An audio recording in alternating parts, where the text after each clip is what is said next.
All right, ladies and gentlemen, if I can have your attention.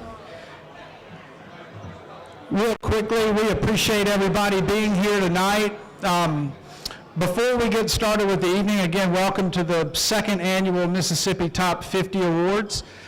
Before we get started this evening, I'd like to invite my friend Bishop Ronnie Crudup with New Horizons International, Church International, come up and give an invocation.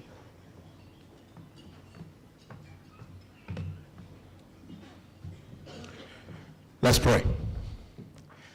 Father, how thankful we are for the wonderful blessing to be here.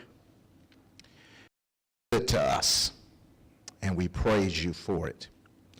Thank you for the opportunity also to be here for such a wonderful occasion. Continue to bless Alan and his companies, and thank you for all of these wonderful leaders that are represented in this place. Father, tonight, not only we pray for this occasion and the blessing of the food and the drink that we receive, but we also remember our senior senator from the state of Mississippi, Thad Cochran, and just pray your blessing on his health and strength. Watch over us. Give us a great time tonight. My prayers in Christ's name. Amen.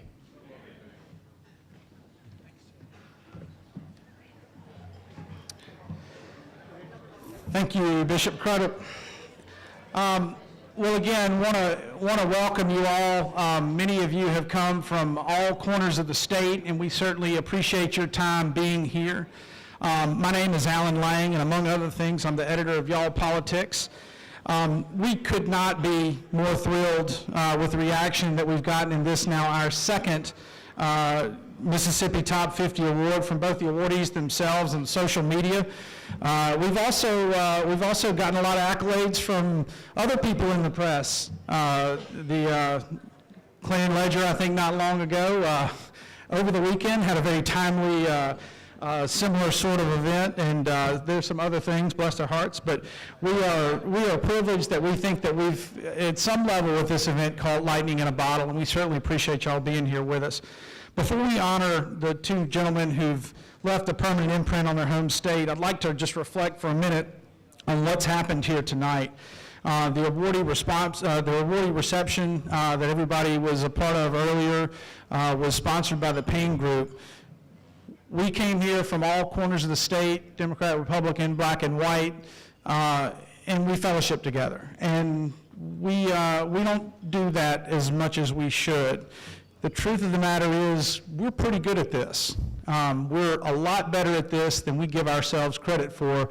We're a whole lot better at this than the rest of the world gives us credit for. And it's something that I candidly think we ought to do a whole lot more of. If you could bottle this up and export it, we'd all be rich. People around the country envy this. This doesn't happen everywhere. But to have the group of people that we have in the room tonight, we are truly blessed. They say Mississippi is not a state, but it's a club, and we're all part of it. And so I hope that as we go away from here, that we will remember the fellowship that we've had tonight, and again endeavor to do this more often throughout the state. I mean, anytime you get a few hundred Mississippians together in a room, you're going to have all sorts of different storylines, and certainly tonight is no exception. We have some barbers in the room. We have Henry and Austin, and obviously our guest of honor, Haley, all related, as it turns out. So we also have two Thompsons. We have Clifford Thompson and we have Benny Thompson, no relation, as we've come to find out. We did look. We have two Smiths. We have Jeff Smith and Lucian Smith. In Mississippi, you never know, but I don't know. It could go either way. So. We also have two chiefs in the room tonight. We have our state fire chief, Commissioner Mike Cheney, who has spent an inordinate amount of time on this block of State Street lately. And we also have the chief, Phyllis Anderson, of the Mississippi Band of Choctaw Indians. Mike, I think she outranks you. But anyway, if you'll remember last year, for those of you who were with us, Senator Thad Cochran and Governor William Winter were honored here. And just to put it in context, it was literally the night after the federal election. And people on both sides of the aisle were trying to make sense of what on earth had just happened. I don't think anybody believed it. But here you had Thad Cochran and William Winter, who went back, 40 or 50 years with each other in political history, and it was a truly, truly special night. We actually have it, the evening documented on YouTube, and I would encourage you, if you haven't seen it before, to go watch it. It was a truly, truly special night.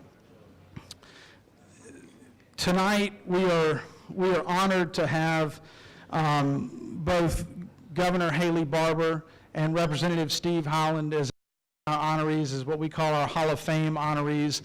We had originally called them emeritus, but that is actually not the case because they are still very much in the race. They are still very much making an impact on our state. And so for Haley, I think Haley would probably say that there is absolutely no such thing as a bad short introduction. I think that's probably a fair assessment. But putting him in historical context in a couple of minutes is a pretty daunting task, personally. And with deference to Representative Jay Hughes and out of a desire to stay out of Judge Randolph's court, I've opted not to have the House computer read my introduction at demon chipmunk speed. But one of the legacies of a leader are those that have worked for him and gone into the world and to do good. Obviously, Henry and Austin Barbour are here. Paul Hurst, his former chief of staff, and his law partner, John Arledge, who served as Haley's deputy chief of staff in his first term. Parks McNabb is here. He was his aide de camp and now works with Lieutenant Governor Tate Reeves. Lucian Smith was here and on Haley's staff in his second term. The point is that the leadership that Haley has spawned has had a lot of impact and will continue to have impact throughout the state for a very long time. As for Haley himself, while a lot of college-age kids in the late 60s were dropping out and turning on in the late 1960s, he dropped out of college to go work for the Nixon campaign. Of course, he'd later finish college and law school at Ole Miss. In 1976, he ran Gerald Ford's fall campaign in the Southeast after supporting Reagan during the primary. In 1982, he ran against longtime incumbent Senator John Stennis. But he went on to work in the Reagan White House, where he eventually served as political director. In 1987, he co-founded the BGR Group with Lanny Griffith and Ed Rogers. And then 6 years later, with that customary drawl, he represented the Republican Party nationally as its chairman and was instrumental in the Republican Revolution in 1994. Fortunately for Mississippi, in 2003, he came back and became Mississippi's 63rd governor. Notably, he helped lead things like tort reform and spawn mega investments like the Toyota plant in Blue Springs. In Governor Barbour's 8 years as governor, per capita income in the state increased 34%. Politically, he ushered in over his tenure a Republican wave. Before he was elected, 1 of 8 statewide elected officials were Republican. Now 7 of 8 are. And he's widely credited as the architect for Republicans in Mississippi to win both majorities in the state Senate and eventually the state House. Today, he is of counsel with the Butler Snow Law Firm and continues his lobbying efforts with BGR nationally and internationally. And while his policy and political accomplishments are many, he'll be most remembered for the leadership starting that fateful day in August 2005, when Mississippi was devastated with the worst national disaster in United States history. Within hours, Haley and Marcia catapulted into action, and with both compassion and resolve, Haley encouraged Mississippians with that drawl to hitch up their britches and get about the business of recovery. He turned one of our darkest hours into a platform to show the world the resilience of our people and of this state. His handling of Katrina not only impacted hundreds of thousands of Mississippians, but the lessons that we learned about disaster preparedness and recovery now serve as the baseline for disaster preparedness nationwide and worldwide. I firmly believe that the things that we learned during Katrina have literally saved thousands of lives and billions of dollars worldwide, and we've seen this only recently through our response to Nate and other natural disasters that have happened here in the summer. As it is, most of the true historical moments choose the person, and Mississippi was truly blessed to have the right man at the right time with Haley Barbour as governor. We're honored to have Haley here along with his wife Marcia, their son Reeves, and his wife Jennifer. Without further ado, please welcome the first 2017 Mississippi Hall of Fame honoree, Governor Haley Barbour.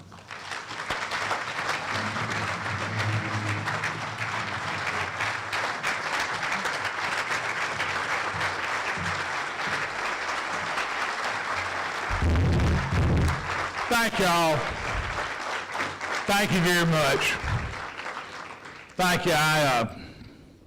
Alan, thank you very much. I'm really pleased to be here with Bishop Ronnie Crudup. Thank you for your invitation.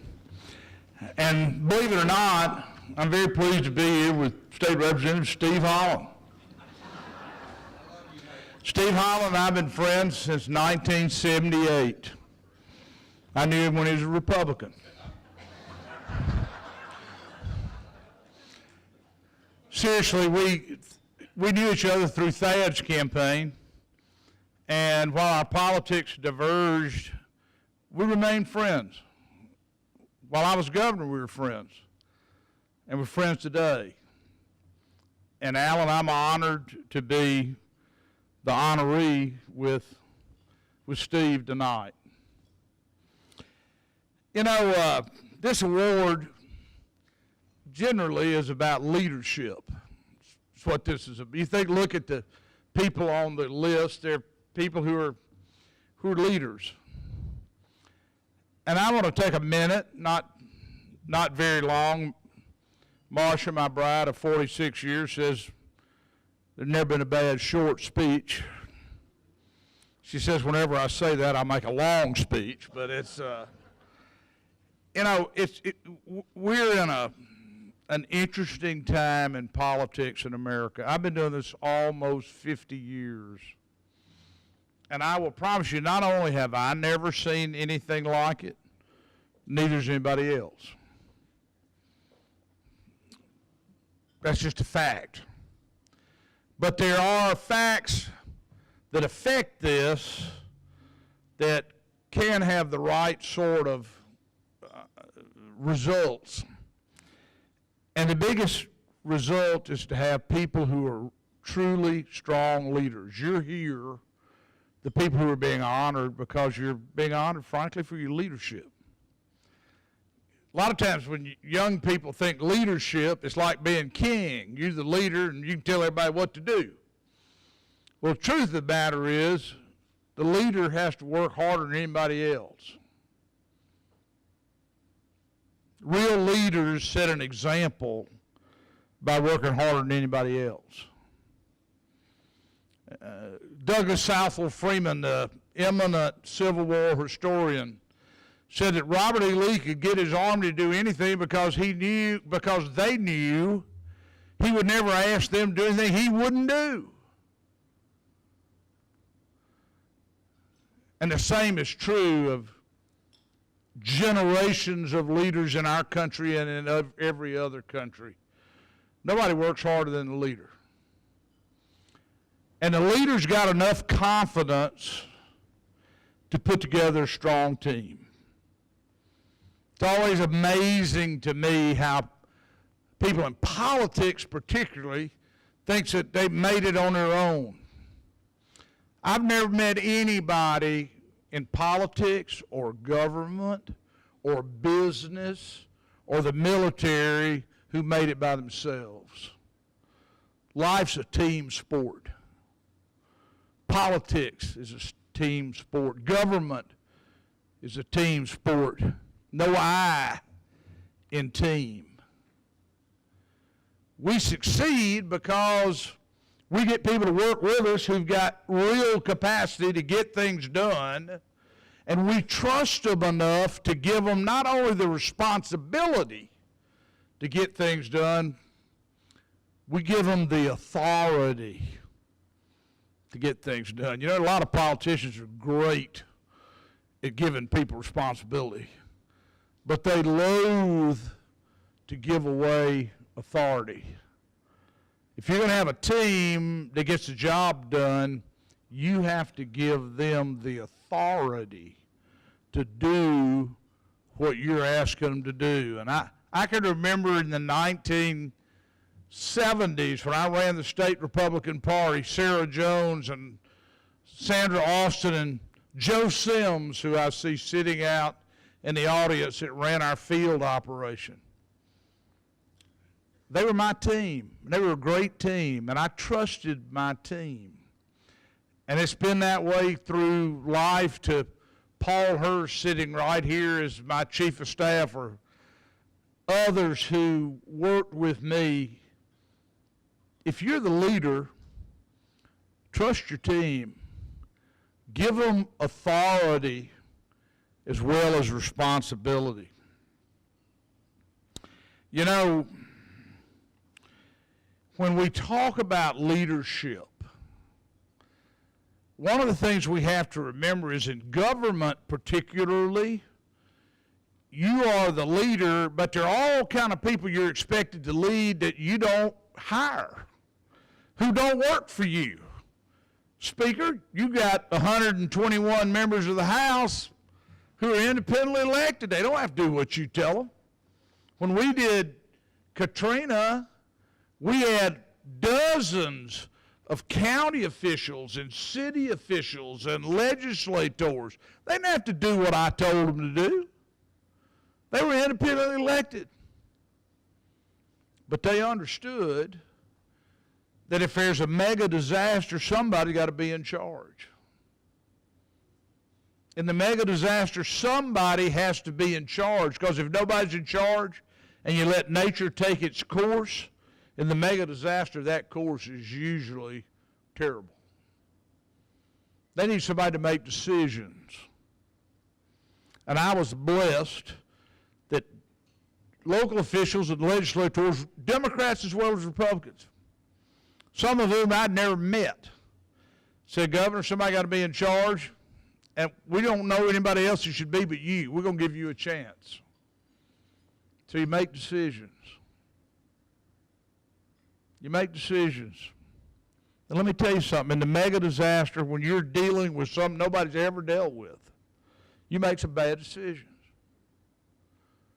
But I'm going to tell you, bad decisions in the mega disaster are better than no decision, because you can recognize them, reverse them, and move on.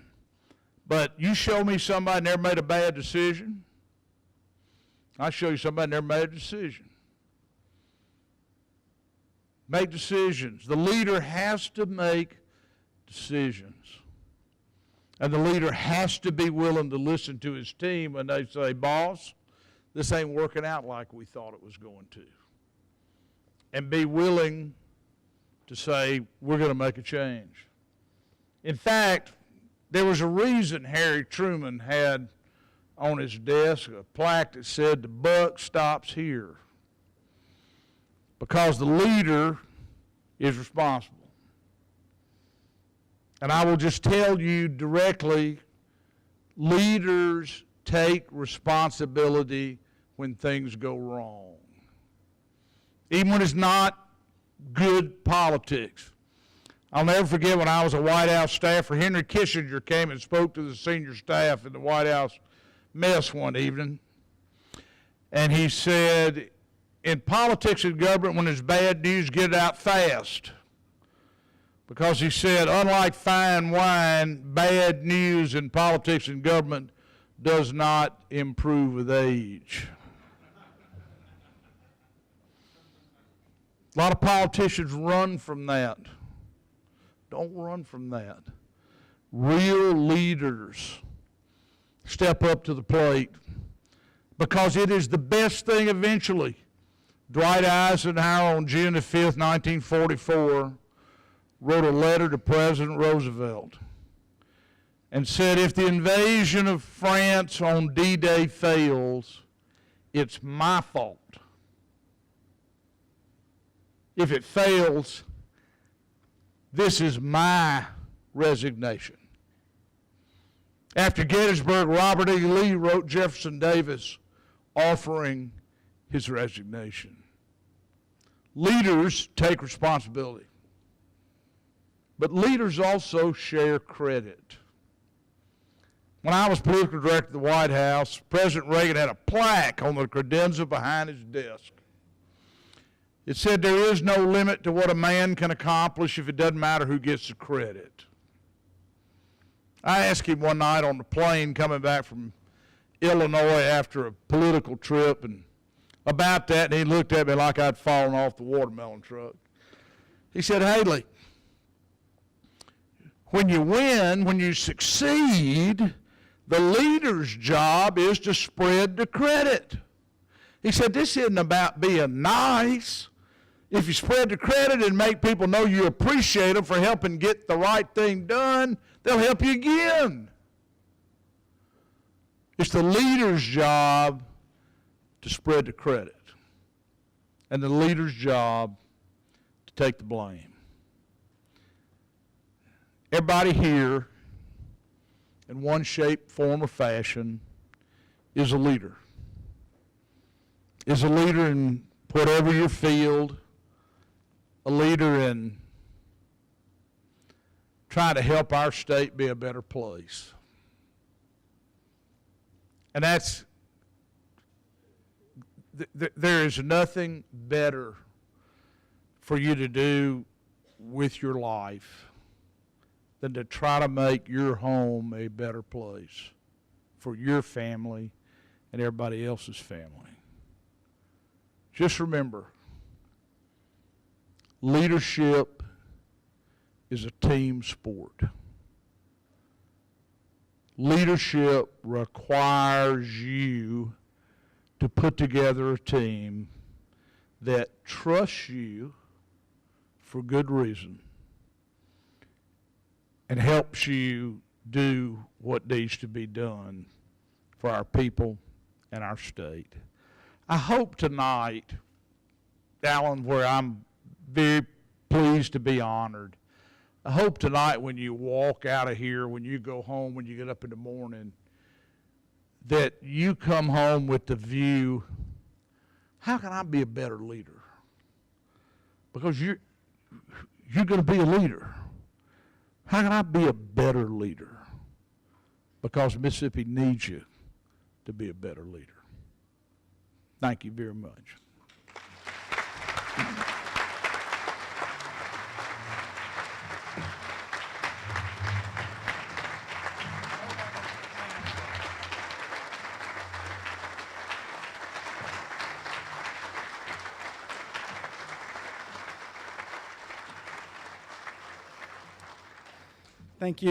Thank you, Governor Barber. It is my pleasure now to set the stage for our second Hall of Fame honoree. If there are any children in the room, anybody with weak, infirm hearts, if you are otherwise as our honoree might say not right with the Lord, now's a pretty good time to get right. Here to introduce Representative Steve Holland. Please welcome Public Service Commissioner and 2016 Mississippi Top 50 Award recipient Brandon Presley.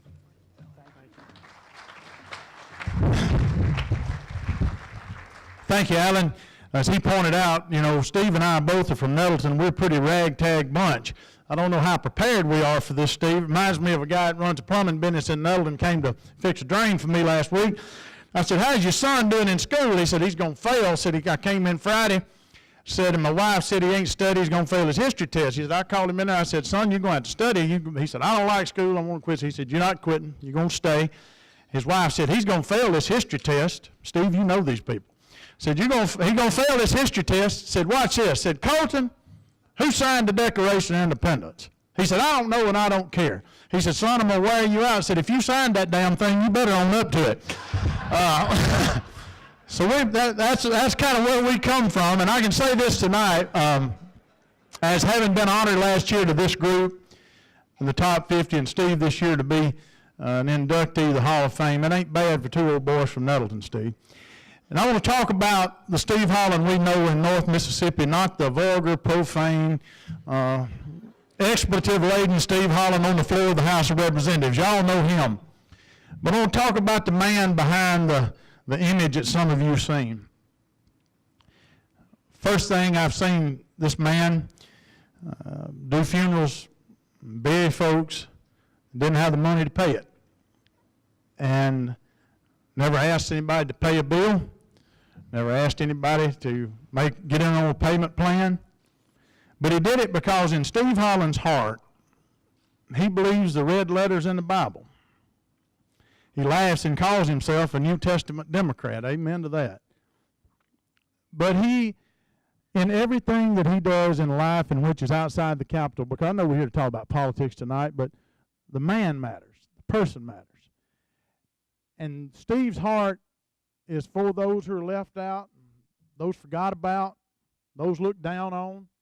I've been to too many funerals in his funeral home where I've seen folks from our part of the state in dress pants and white socks and their dress shoes. I've seen washed out mayonnaise jars throughout restaurants in northeast Mississippi asking for people to take up a collection to help pay the funeral at the Holland Funeral Home. Steve said, we don't want that money. That's not the Steve you see.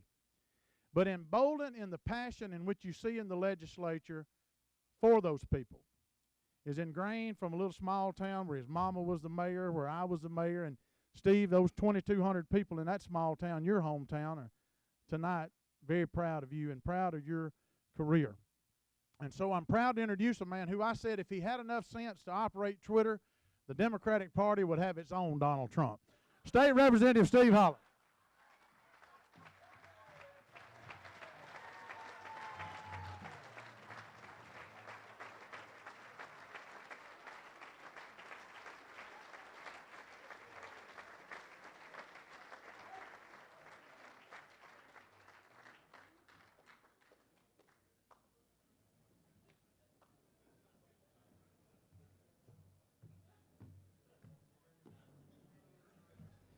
Well, by golly, Brandon and I both are from Nettleton. We graduated from Nettleton High School.